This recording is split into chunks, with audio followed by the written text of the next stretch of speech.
Hey, this week at work, I want to pay attention to which data should you be focused on. And data really does matter because data helps you make good decisions, clear decisions, non-emotive decisions in many cases. So where should the data come from? Well, it should come from inside your business, and it'll be generated from inside your business if you have built your commercial processes into, let's call it, measured systems that can generate outcome. And by that, I don't mean technology. I simply mean a system is an organization of activities put into a sequence that gives a measured outcome. So for example, your marketing campaigns, are they measurable? Can you evaluate how many new leads you're generating? Your sales conversion processes, is it a structured process of engagement? Can you measure what the conversion process ought to be, should be, based on historic data and based on the tweaks you make to your sales engagement process and so on? The other area where data is available, obviously, is in the external environment. And what data do you need to keep your eye on that drives your business? Many of us look at it and say, well, what's affecting our industry? And I think there's validity in that. However, here's a really interesting case.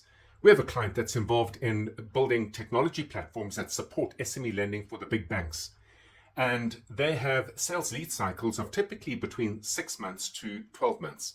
What they've found is more recently, the sales cycles have moved from 6 to 12 months to 12 to 18 months, and in some cases 24 months. This creates massive problems with cash flow and cash burn in their businesses. And they're constantly having to contemplate raising additional rounds of investor funding. But here's the thing. To better appreciate what your conversion cycle will be, yes, you can look at your sales funnel. Yes, you can look at your lead generation activities. Yes, you can look at your lead conversion activities. The reality is they need to focus on different data, and it's the data that drives the behavior of their clients.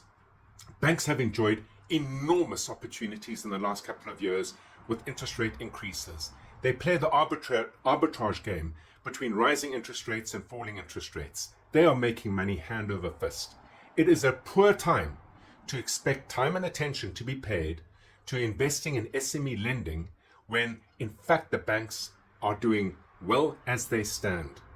Until new government policy comes into place, for example, that will drive focus and attention on the SME economy and place pressure on banks to start lending more actively into that environment in order to support a broader economic agenda, the behavior of the banks is unlikely to change, and that timeline of 12 to 24 months is likely to remain in play.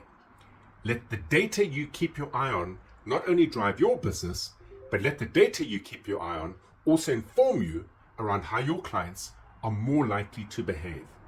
A great insight for this week at work. And until next week, have an entrepreneurial day.